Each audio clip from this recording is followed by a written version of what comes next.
Good evening. Mr. Wilson, please call the roll. Mrs. Briner? Here. Mr. Buckley? Here. Ms. Jisling? Present. Mrs. Roberts? Here. Mr. Tuttle? Here. Please join me in the Pledge of Allegiance. I pledge allegiance to the flag of the United States of America and to the republic for which it stands, one nation, under God, indivisible, with liberty and justice for all.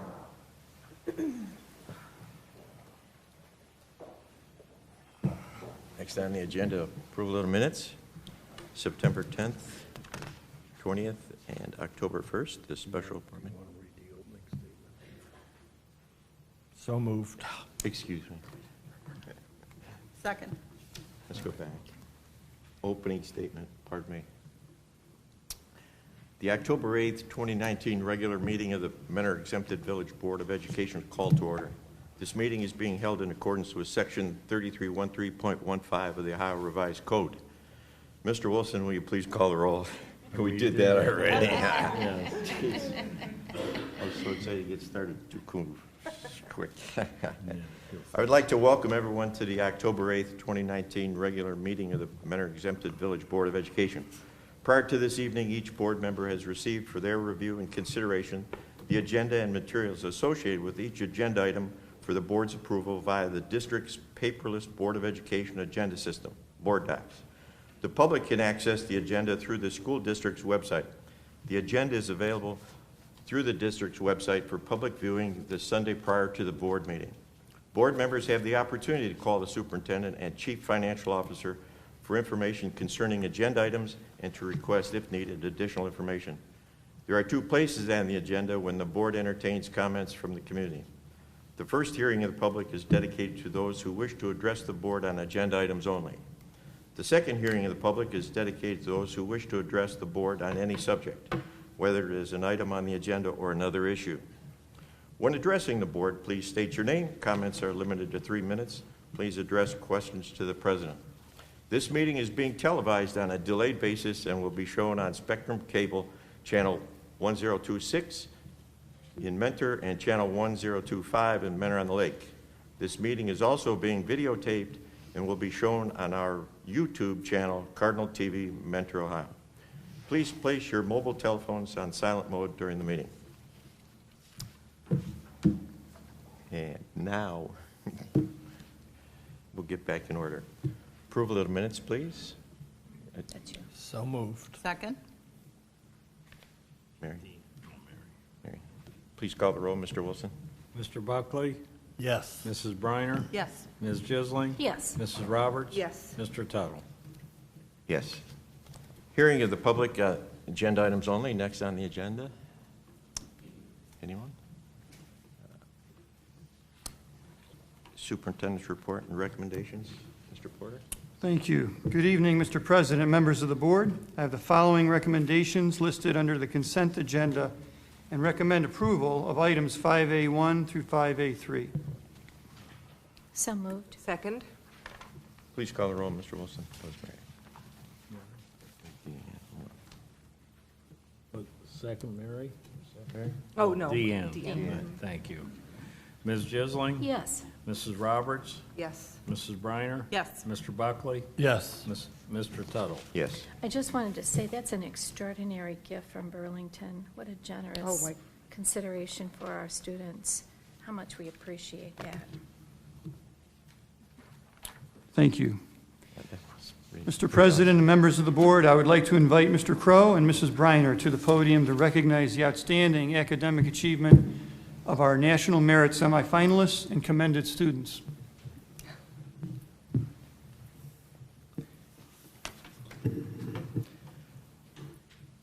Mr. President, members of the board, Mr. Porter, and Mr. Wilson, I'm excited to be here this evening to recognize 14 Mentor High School students who qualified as National Merit semifinalists or National Merit commended students this year.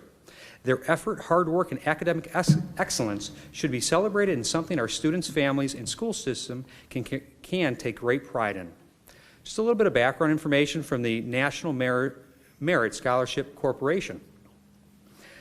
Of the 1.6 million nationwide PSAT test takers, from the 2018-2019 school year, about 50,000 with the highest scores qualified for recognition in the National Merit Scholarship Program.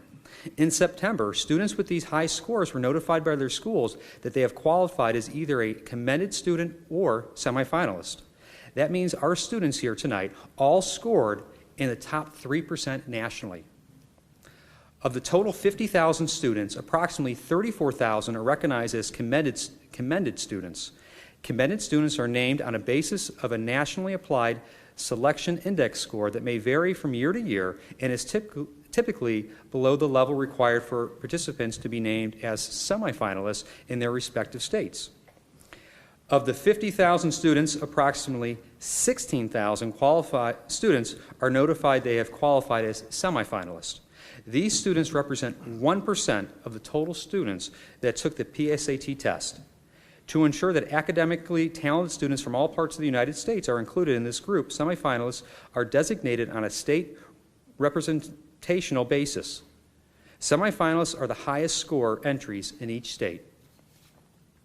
In February, our semifinalists will be notified by mail at their home address if they advance to the semifinalist standing, or to the finalist standing.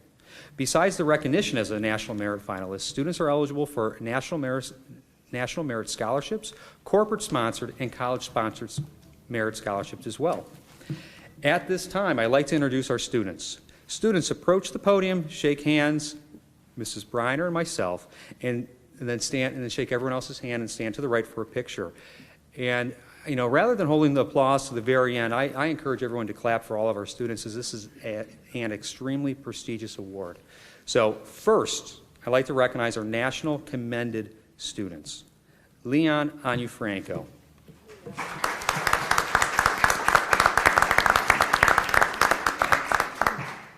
And I should point out, these students, not only do they excel academically, but they're involved in so many different activities that not all of them are going to be able to be here tonight. So we'll make sure that they get their certificate from the board tomorrow.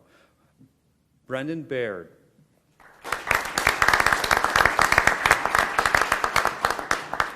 Annika Carlson.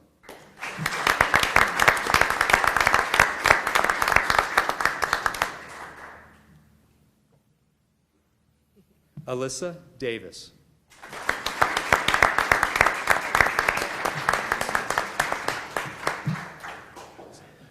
Joseph Hasek.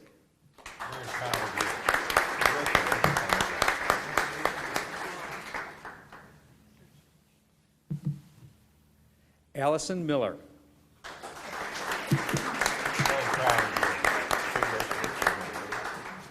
James Roski.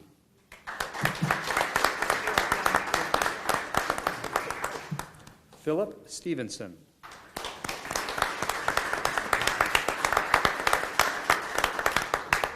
Natalie Upholtz.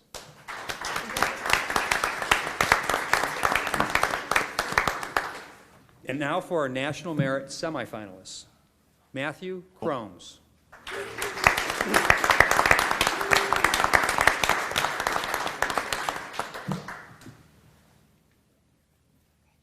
David Gonya.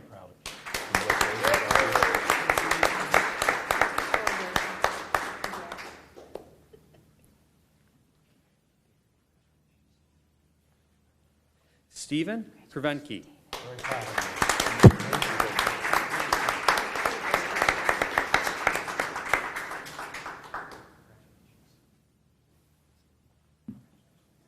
And finally, Sarah.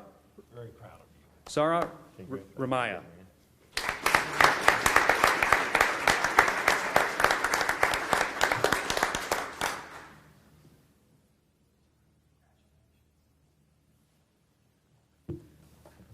We can get one more round of applause.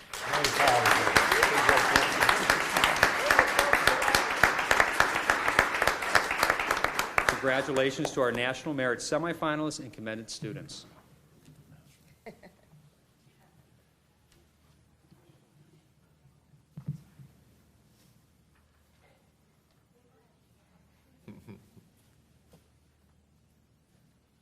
Oh, here comes more moms. Stay there. The Ganyas and the Ramayas got to get their pictures too. Good job, moms.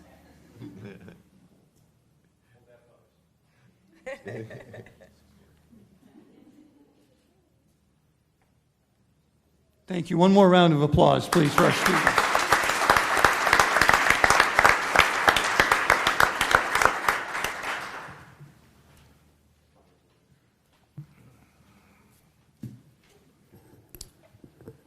And now for some adults we would like to recognize. Mr. President and members of the board, at this time, I, along with Mrs. Briner, would like to recognize our PTA and PTSA presidents. We all know the importance of parent involvement in our schools. For many years, the PTA and PTSA have given endless hours of service to our students, staff, and community. We are very thankful to them for their many projects and their tireless dedication. And like the students, many of our PTA, PTSA presidents are also busy doing many other things. So some are not able to be here this evening, but some are. And I would ask if we have any principals here who are also, if your president is here tonight, we would invite you to come forward with them. So from Bellflower Elementary PTA, Mr. John Morris.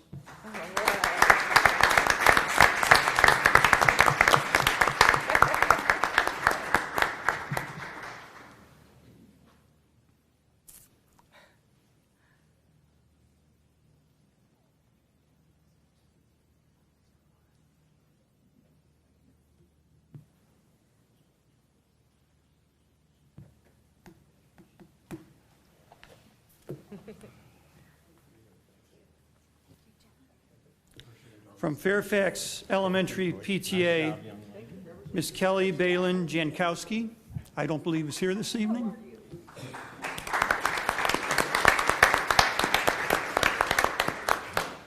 From Hopkins Elementary PTA, Christine Henninger.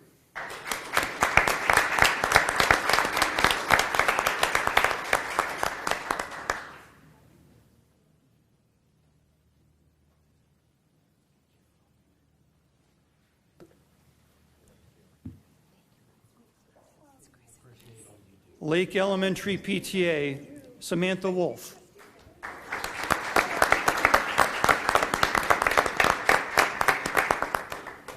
From Orchard Hollow Elementary PTA, Param Weaver.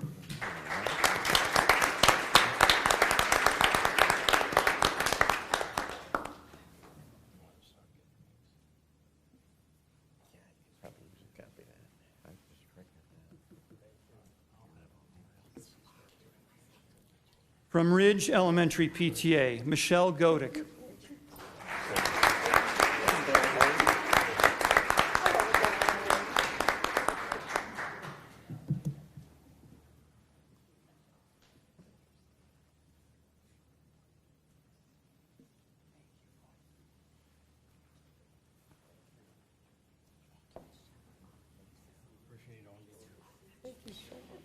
Sterling Morton Elementary PTA, Wendy Pershing.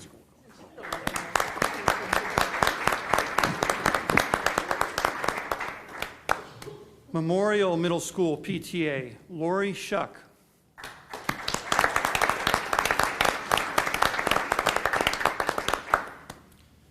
Shore Middle School PTSA, Taryn Winnie.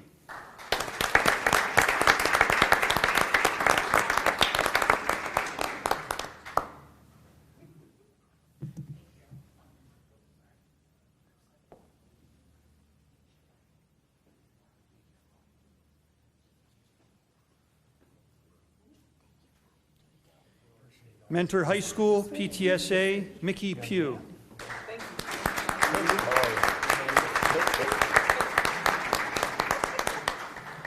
And we do want to acknowledge the Lake County Council President, who is from Mentor also, and does a lot of work for the entire county, Debbie Cole.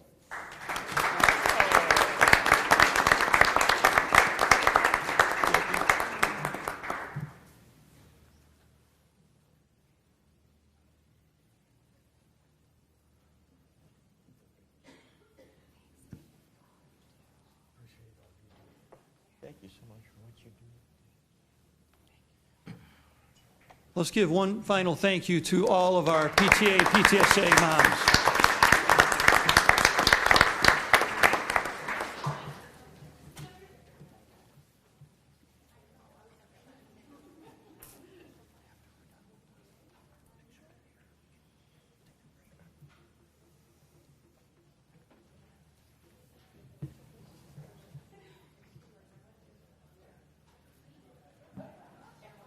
let them all go back to their seats.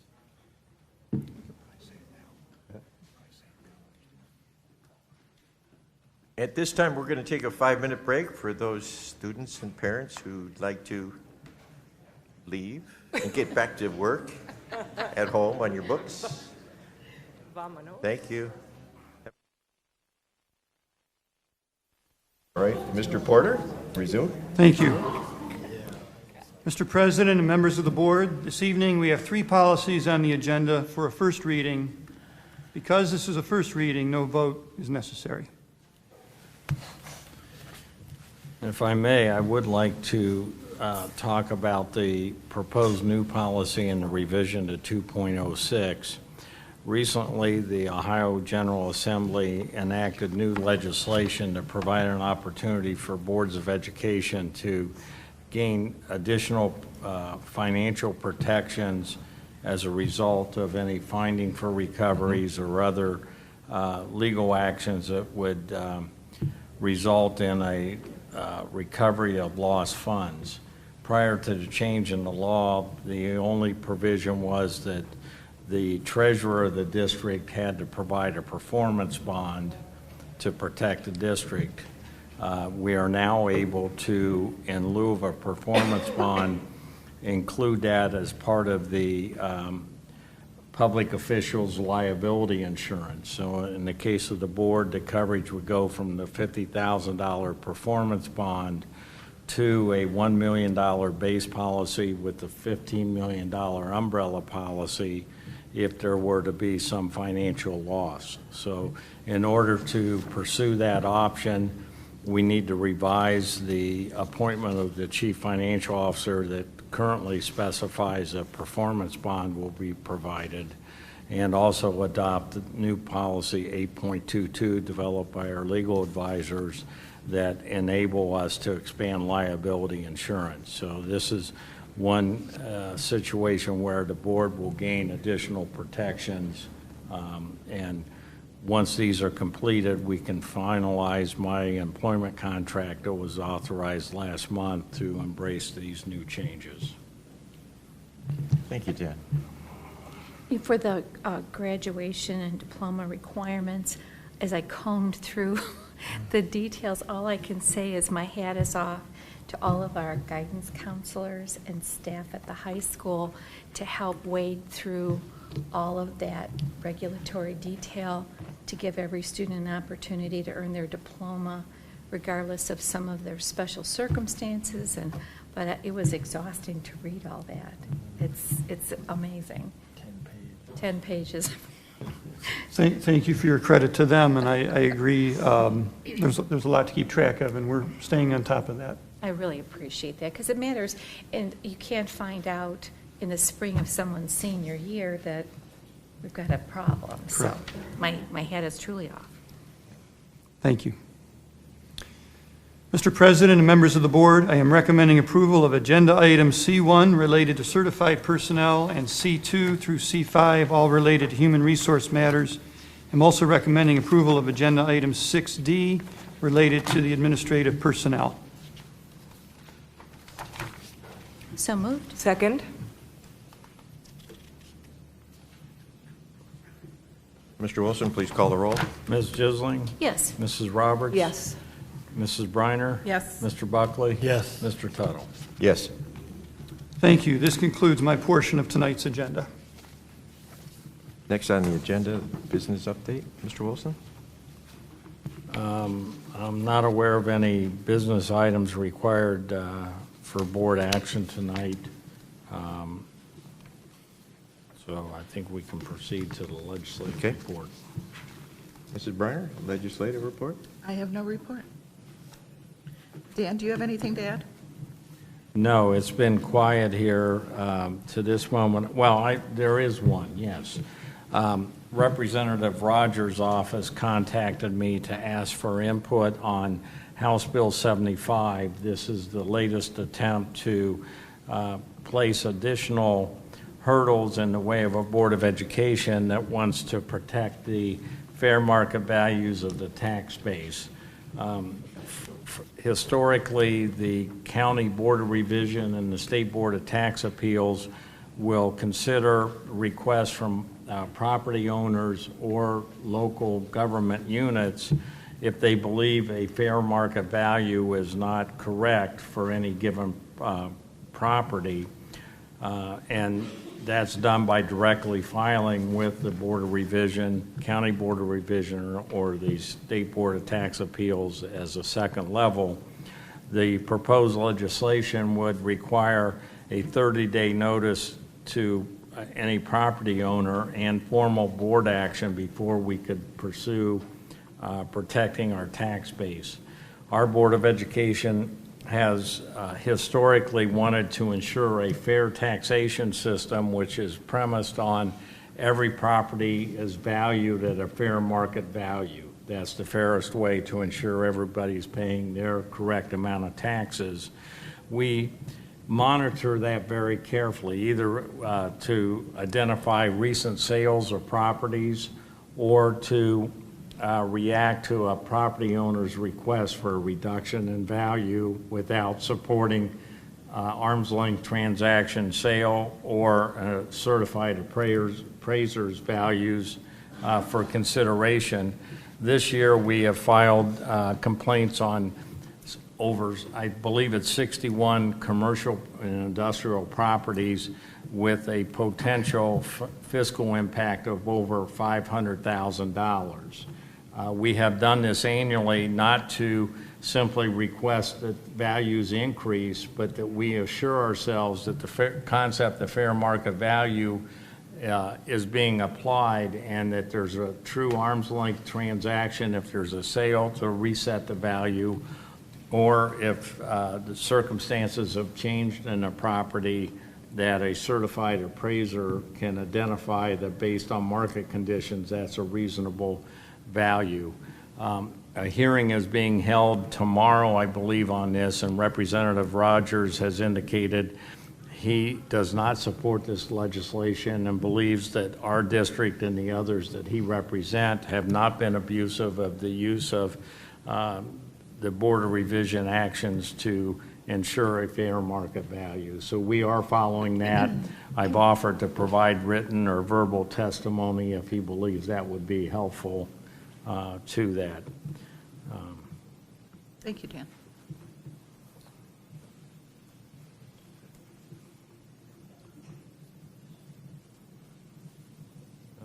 Remain on the agenda. Next, Chief Financial Officer's report, please. Yes, Recommendations. I recommend the board approval of items 7A through 7E. These are all routine monthly transactions, nothing exceptional or out of the ordinary this month. So moved. Second? Please call the roll, Mr. Wilson. Mr. Buckley, Yes. Mrs. Briner, Yes. Ms. Jisling, Yes. Mrs. Roberts. Yes. Mr. Tuttle. Yes. Thank you very much. Next on the agenda, do we have any unfinished business? Mr. President, during our September meeting when we talked about appropriations, we had a discussion about reestablishing a budget for hiring, and then also maybe looking at providing a format for designating information with new hires, with who's being replaced on the board agenda. So I was wondering if we could have Mr. Wilson and Mr. Porter come up with either a policy or a procedure and some formats that we could look at. Certainly, we can do that, and we do have board policies that address agenda items, and I would be happy to work with Bill and identify what policy revisions would be necessary to embrace both of these items that are requested and bring it for a first reading next month. Okay, very glad to do that. My other questions, Mr. Wilson, you talked about the 5-year plan during appropriations and the capital improvement plan, and we're waiting for some information about the stadium and another project. Have you gotten that information yet? Bill was able to provide me with the fifth year of the permanent improvement plan, where I know that Jen's working on getting quotations on the stadium maintenance to include the bleachers, locker rooms, and lighting systems, and we've had some challenges in getting those estimates. I know the bill has a multi-year plan being developed for the campus area enhancements, and we've not yet gotten those numbers. Based on the information we have and the identified current available funding, we will have to identify approximately $5.5 million of new spending to fully support the various five-year plans that were presented to the board, and that number is subject to increase based on the additional information on the stadium needs as well as the campus enhancements. So I'm hopeful, and Bill and I just talked about that earlier this week, the need to get that with the intent of we're going to present it to our Financial Advisory Committee to begin to engage them on discussions about potential funding options for the plans or an altering of the timeline as far as the implementation of the plans that were presented to the board. We will also be asking the Finance Committee to review our budget models and follow up on some of the budget execution discussions that we had previously had. And I think it's a great opportunity to follow up on the board's request during my performance review to kind of re-engage with the Finance Committee.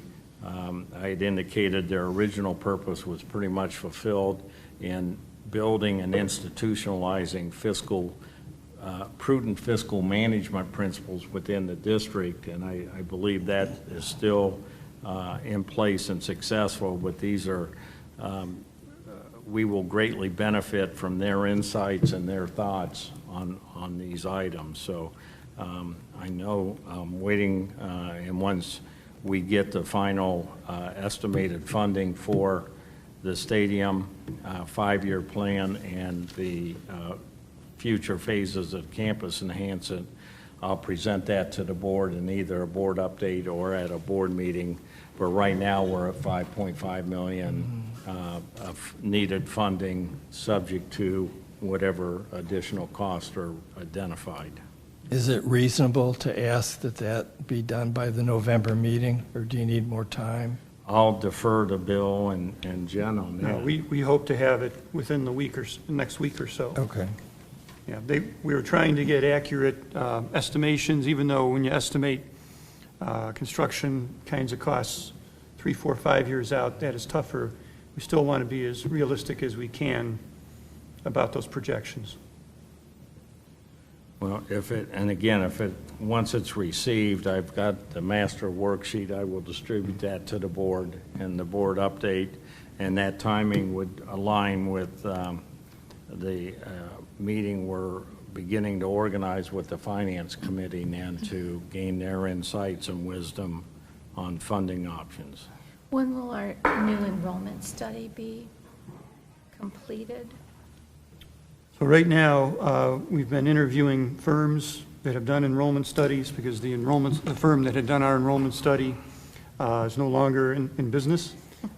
So we're looking at talking with some reputable firms and interviewing them, and also getting references so that we can identify. And the sense I'm getting from having talked to some already is it can be like a 4 to 8 week turnaround from the time they begin working with you. So it's fairly rapid once we've a couple made of a months. selection. Good, okay.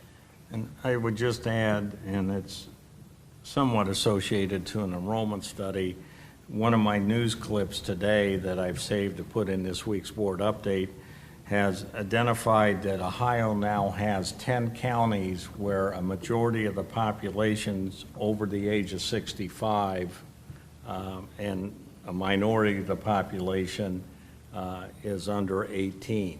And Lake County was one just added to that list of 10 counties. And I think that intuitively we've known that we've been an aging community in our area, And I'm looking to see what their data source was.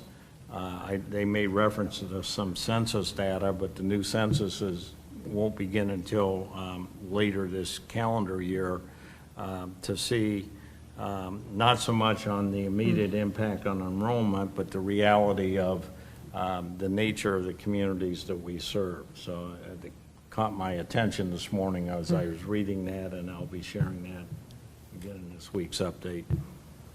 Interesting. Thank you.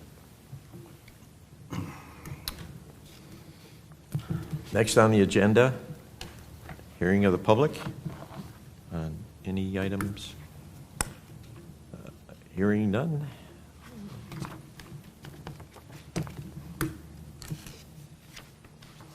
That concludes the meeting. Motion to conclude. So moved? Second? Please call the roll, Mr. Wilson. Ms. Jisling? Yes. Mrs. Roberts? Yes. Mrs. Briner? Yes. Mr. Buckley? Yes. Mr. Tuttle? Yes. Thank you.